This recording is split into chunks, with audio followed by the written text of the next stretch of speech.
خاص طور پر میں اس وقت اپنے تبلیغ و دعوت کے ساتھیوں سے کہنا چاہتا ہوں، روئیں روئیں سے دعا نکل رہی ہے اللہ کے بارے میں، کاش کہ یہ لوگ کسی اور کے نہیں اپنے ہی خیر خواہ ہوتے، کاش کہ یہ لوگ کسی اور کے نہیں صرف اپنے دیش کے ہی خیر خواہ ہوتے، اپنے دیش کے ہی شبھ چنتک ویل وشر ہوتے۔ کتنا ستایا انہوں نے، کتنا بدنام کیا تبلیغی جماعت کو۔ اللہ اکبر کہ ملک میں لاکھوں لوگ یہ سمجھ بیٹھے، بیچارے بھولے بھالے لوگ، کہ یہ تبلیغی جماعت ہے جس کے ذریعے سے کورونا بھارت میں پھیلا ہے، اور لوگ بیچارے تبلیغی جماعت میں اور عام مسلمان میں فرق بھی نہیں کر پاتے۔ جس کو دیکھا کرتا پاجامہ پہنے ہوئے، بس وہ اس سے دور بھاگو، اس کے ہاتھ کی ہوم ڈیلیوری میں آیا ہوا سامان مت لو،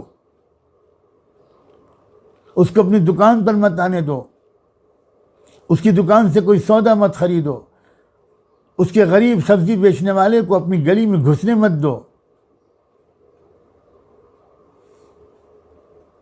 اور اس سب کا جواب تم لوگوں نے جو دیا ہے، میں یقین دلاتا ہوں کہ اس کا بہترین انعام تم سب کو اور تم سب کے ذریعے سے انشاءاللہ تمام ایمان والوں کو، بلکہ پورے ملک کو انشاءاللہ ملے گا۔ تم نے بڑی پیاری ادا کی ہے، تم نے نفرتوں کا جواب محبت سے دینے کا ایک نبوی رواج زندہ کیا ہے۔ تم نے جو لوگ تمہارا خون چوس رہے تھے اور خون کے قطرے کے پیاسے تھے، اب تم یہ سب بھول کر اپنے خون دے رہے ہو تاکہ اس کا پلازما لے لیا جائے اور اس کے ذریعے سے اس وائرس کا شکار لوگوں کا علاج کیا جا سکے۔ بہترین روایت تم نے قائم کی ہے۔ تم کو جو لوگ جانتے ہیں قریب سے، ان کو تم سے یہی امید تھی، تمہاری تربیت اسی سلسلے میں ہوئی ہے۔ تم کو دینے والا بنایا گیا ہے، تم کو لینے والا، مانگنے والا نہیں بنایا گیا۔ بلکہ اگر میں یہ کہوں کہ اس دنیا کے ظاہری نظام کے پیچھے جو اصل میں اسپریچول نظام چل رہا ہے، روحانی اور غیبی نظام چل رہا ہے، اس کا تذکرہ تو جتنا تمہارے کانوں نے سنا اور جتنی تمہاری زبانوں نے بولا، شاید مسلمانوں کے کسی اور طبقے نے بھی اس کا تذکرہ نہ اتنا سنا نہ اتنا بولا۔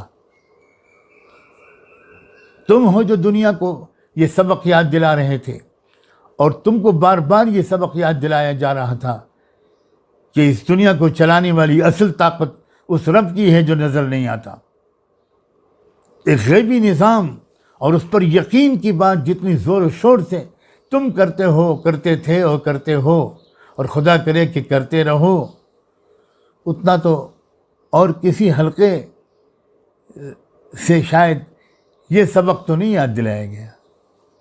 اب وقت آیا ہے، اب انشاءاللہ بہت وسیع تر دائرے میں اللہ تعالیٰ تم سے کام لیں گے۔ عجیب و غریب بات ہے، میں بہت سوچ رہا ہوں اس بات کو کہ وہ تبلیغی دعوت کا نظام جس نے کبھی میڈیا کو استعمال نہیں کیا، پریس کے پبلسٹی کے کسی ذریعے کو استعمال نہیں کیا، یہ شکایت وہ سنتے رہے کہ بھئی آپ لوگ تو ماڈرن ذرائع کو استعمال ہی نہیں کرتے، اس پر تبصرے ہوتے رہے۔ خدا نے 10-15 دن کے اندر آپ کی وہ پبلسٹی کرا دی جو 50 سال میں نہیں کر سکتے تھے آپ خود۔ کیا اللہ کا نظام ہے! ایسے لگتا ہے جیسے اصحاب کہف سے باہر آ گئے۔ آپ نے تو بالکل اپنے کام کو خاموشی کے ساتھ آپ ڈور ٹو ڈور جاتے تھے، بات کرتے تھے۔ کیا بات کرتے تھے آپ؟ کرنے والی ذات اللہ کی ہے، آؤ اپنے ایمان کو مضبوط کر لیں، آؤ اپنی نمازوں کو ٹھیک کر لیں، آؤ اپنے اخلاق کو ٹھیک کر لیں۔ اچانک دنیا میں سب سے زیادہ چرچا آپ کا ہونے لگا، دنیا کے مختلف ملکوں کی حکومتوں کو اس پر تبصرے کرنے پڑے کہ جن ملکوں میں تبلیغی جماعت کو نشانہ بنایا جا رہا ہے یہ غلط ہے۔ غلط کہ کوئی آپ کے دفاع میں بول رہا ہے، کوئی آپ کے اوپر حملہ کر رہا ہے، چرچا ہر طرف آپ کا ہو گیا۔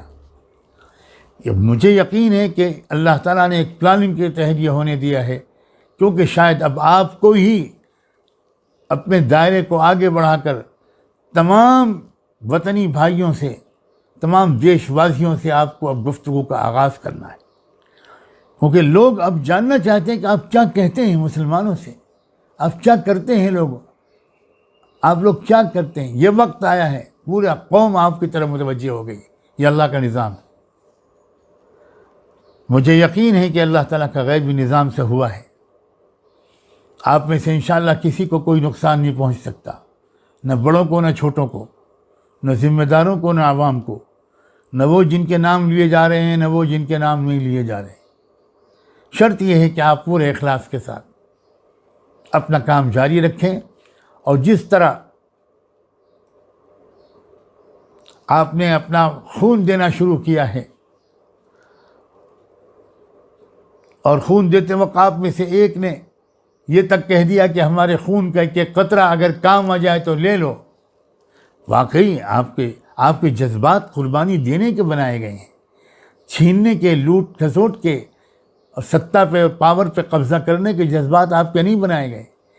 آپ کے دل میں یہ جذبہ بھر دیا گیا کہ آپ کو تو اللہ کی رضا چاہیے اور کچھ نہیں چاہیے۔ اب آپ کو اپنے بڑوں کی رہنمائی میں انشاءاللہ بہت وسیع میدان میں کام کرنا ہے۔ یہ ملک خیر خواہوں کا محتاج ہے، ہر طرف لٹیرے بیٹھے ہوئے ہیں۔ کاش کہ میری یہ بات غلط ہوتی، اور مجھے سب سے زیادہ خوشی ہوگی اگر میری یہ بات غلط ثابت ہو جائے۔ لوٹ کھسوٹ، ایک ہسٹیریا پیسہ کمانے کا، عجیب غریب حالت ہے ہمارے سماج کی۔ حد یہ ہے کہ کہا جا رہا ہے کہ جو ٹیسٹنگ کٹس آ رہے ہیں اس میں بھی کرپشن ہوا ہے۔ اللہ اکبر! فوجیوں کے تابوت میں اگر کوئی کرپشن کرے تو اس سے زیادہ کیا شرمناک بات ہوگی۔ ایسے ماحول میں پوری ایمانداری کے ساتھ خدمت کا کام کرنا، یہی اس وقت کے مسئلے کا سب سے بڑا حل ہے، اور اس خدمت کے لیے ذہنی طور پر میرا خیال یہ ہے کہ آپ سے زیادہ شاید کوئی تیار نہ ہو، بشرطے کہ اب آپ دکھائیں، اللہ نے موقع دیا ہے آپ دکھائیں کہ آپ کو کیا سکھایا گیا ہے، اور دکھانے کے لیے بالکل نہیں، بلکہ اپنے رب کو راضی کرنے اور مغفرت کی نیت سے۔ مجھے دل کی گہرائیوں سے آپ کو مبارکباد دینے کا دل چاہتا ہے، اور یہ دعا کر رہا ہوں الحمدللہ کہ خوب اخلاص کے ساتھ یہ ذوق عام ہو جائے۔ اس ملک کو سب سے زیادہ ضرورت ہے خیر خواہی اور مخلصانہ جذبات کے ساتھ، خلوص کے ساتھ خدمت کرنے والوں کی سب سے زیادہ ضرورت ہے، اور وہ وہی لوگ ہو سکتے ہیں کہ جن کا آخرت پر یقین ہو، اور جو اپنے رب سے کچھ انعام لینا چاہیں، کسی سے انعام نہ لینا چاہیں۔ انما نطعمکم لوجہ اللہ لا نرید منکم جزاء ولا شکورا۔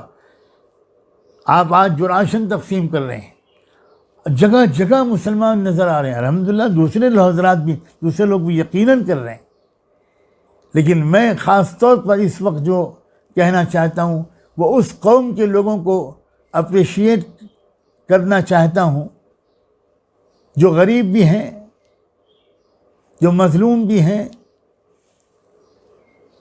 ہر تیر جو چل رہا ہے وہ انہی کے سینے پر سینے کو نشانہ بنا کر چلایا جا رہا ہے، اس کے باوجود یہ سب بھول کر وہ خدمت میں لگے ہیں۔ ہمارے 50 جگہوں سے یہ خبریں ملیں کہ ہمارے نوجوانوں نے راشن اور ضرورت کی چیزیں پہنچائیں، گھر گھر جا کر، مندروں میں جا کر وہاں کے پجاریوں کی خدمت کی۔ یہ ہے اسلام، اور دنیا کو سچا اسلام دیکھنے کی سخت ضرورت ہے۔ ہم مسلمان اپنا اس غلطی کا اعتراف ہمیں کرنا چاہیے کہ ہم نے اسلام پر خود عمل نہیں کیا، اور اسلام کی صحیح تصویر لوگ دیکھ نہ سکے۔ اب وقت آ گیا، اب کھرے اور کھوٹے کے درمیان ایک تفریق کا وقت آ گیا، اب چھٹائی کا وقت آ گیا۔ کون ہے جھوٹ بولنے والا، کون ہے بے ایمان، کون ہے ظلم کرنے والا، کون ہے قوموں کو لڑانے والا، پھوٹ ڈالنے والا۔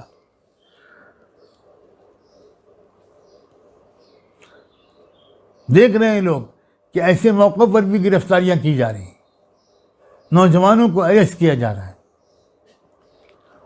بات نکل آئی ہے تو میں ایک بار پھر جامعہ ملیہ اسلامیہ اور علی گڑھ کے نوجوان بچوں اور بچیوں سے کہنا چاہتا ہوں، خدا نے تم کو چن لیا ہے تم کو انصاف کے قائم کرنے کے لیے، جمے رہنا، ڈٹے رہنا۔ یہ تکلیف تو ہمیشہ ان لوگوں پر آتی ہے جو کہ ایک ویوستھا کو بدلنا چاہتے ہیں، سسٹم بدلنا چاہتے ہیں، انصاف قائم کرنا چاہتے ہیں۔ اس لیے تو تکلیف تم پر آ رہی ہے۔ رمضان کے اس مہینے میں تم کو گرفتار کیا جا رہا ہے۔ میری قوم، میری وہ بیٹیاں جو پریگننٹ ہیں، ان کو بھی نہیں بخشا گیا اور ان کو بھی گرفتار کر لیا گیا، جیل میں ڈال دیا گیا۔ تم سب کو مبارکباد ہو۔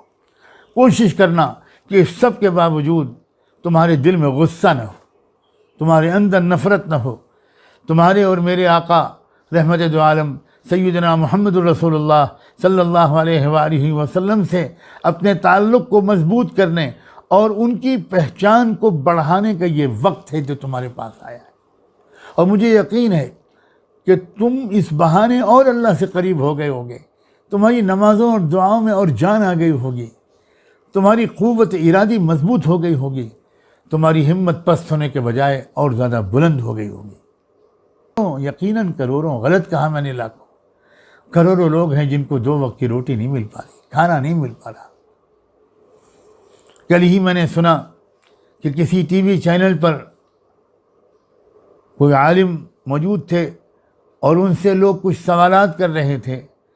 موقع پر لائیو ٹیلی کاسٹ ہو رہا تھا۔ ایک مسلمان نوجوان نے ان عالم سے مسئلہ پوچھا کہ گھر میں کھانے کو کچھ نہ ہو، اگر ہم روزہ رکھ سکتے ہیں؟ جو جواب دیا وہ تو دیا، جو ان کو بتانا تھا مسئلہ وہ بتایا، لیکن وہ اندر سے ہل گئے اور انہوں نے اس نوجوان سے کہا کہ بیٹا ذرا اس پروگرام کے بعد ذرا مجھ سے بات کر لینا۔ اللہ اکبر، کیا مطلب ہے؟ یہ تو ایک نمونہ سامنے آ گیا۔ کیا لاکھوں لوگ ایسے نہیں ہوں گے جو بغیر سحری کے روزہ رکھنے پہ مجبور ہوں گے؟ نہ سحری میں کچھ، نہ افطار میں کچھ۔ خدا کے بندوں بندیوں، میرے بھائیوں بہنوں، اس وقت تو سب سے بڑی عبادت یہ ہے کہ جس حد تک ہو سکے تم لوگوں کی بھوک کو مٹاؤ، خدمت جو اللہ نے تم کو دیا ہے وہ کچھ پیش کرو، اللہ بہت برکت دیں گے انشاءاللہ۔ ہاں، یہ خیال رکھنا کہ اس خدمت کے کرتے وقت بھی جو قانون ہے اس کی خلاف ورزی نہ ہو۔ جو اپنے پولیس کے لوگ ہیں ان سے بہت محبت سے یہ کہو کہ ہم ان گھروں میں کچھ بانٹنا چاہتے ہیں، کچھ پہنچانا چاہتے ہیں، آپ ہم کو اجازت دے دیجئے، آپ ہماری مدد کر دیجئے۔ تو جگہ جگہ یہ بات سامنے آ رہی ہے کہ بہت جگہ پولیس کے آفیسر سے اجازت دے رہے ہیں، اور اجازت نہیں ہے، ہمارے لوگ تو ایسے بھی موجود ہیں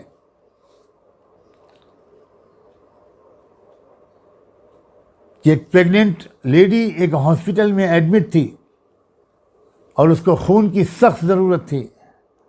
اس کا شوہر پریشان ہو کر بیچارہ لاک ڈاؤن اور کرفیو کے باوجود باہر نکلا۔ کیا کرتا بیچارہ؟ یہ سوچ کر پتہ نہیں وہ کس طرح دعا مانگتا ہوا نکلا ہوگا کہ مالک میری بیوی، میرے ہونے والے بچے کے لیے خون کا انتظام کروا دی۔ جب وہ باہر نکلا تو ظاہر ہے کہ پولیس والوں نے اس کو روکا، تو اس نے بتا دیا کہ سر یہ ہے میری پرچی، میری بیوی اس حالت میں ہے، اس کو اس گروپ کے بلڈ کی ضرورت ہے، میں اس کو ڈھونڈنے نکلا ہوں، میں کیا کروں؟ اب دیکھیے خدا کا نظام۔ اس کانسٹیبل نے کہا، سوچا کہ یہ تو گروپ میرا بھی ہے، یہ بیچارہ کہاں جائے گا اس وقت، میں چھوڑ دوں گا، آگے کوئی روک دے گا اس کو، ہو سکتا ہے 2 ڈنڈے ہی مار دے۔ اس پولیس والے نے اپنے آفیسر سے اجازت لی اور اس کے ساتھ چلا گیا اور جا کر اپنا خون دیا۔ ایسے بھی پولیس والے موجود ہیں نا بھائی، وہ بھی تو انسانی ہوتے ہیں ہماری طرح، ان میں بھی اچھے اور برے دونوں قسم کے لوگ ہوتے ہیں۔ تو ان سے نفرت نہ کریں، ان سے بالکل نفرت نہ کریں، ان کی اجازت لے کر غریبوں کی خدمت کریں، کسی نہ کسی طرح وہ آپ یہ کوشش کیجئے۔ اس وقت میں یہ سب سے بڑی نیکی ہے، سب سے بڑی نیکی. اعتکاف تک توڑ دیا تھا صحابہ کرام نے جب ان کو کسی ضرورت مند کی خبر ملی تھی اور ان کو لگا تھا کہ جائے بغیر کام نہیں چلے گا. اعتکاف سب تک سے نکل آئے تھے. اور جب پوچھنے والے نے پوچھا تھا تو انہوں نے کہا تھا کہ کسی غریب محتاج کی مدد کرنے کے لیے چلنے پھرنے سے ثواب اعتکاف سے بہت زیادہ ملتا ہے. تو اس وقت یہ وقت آیا ہے. آؤ دنیا کو بتلائے ہم ایک زندہ قوم ہے، طرز عمل سے یہ دکھلائے ہم ایک زندہ قوم ہے. آؤ دنیا کو بتلائے ہم ایک زندہ قوم ہے، طرز عمل سے یہ دکھلائے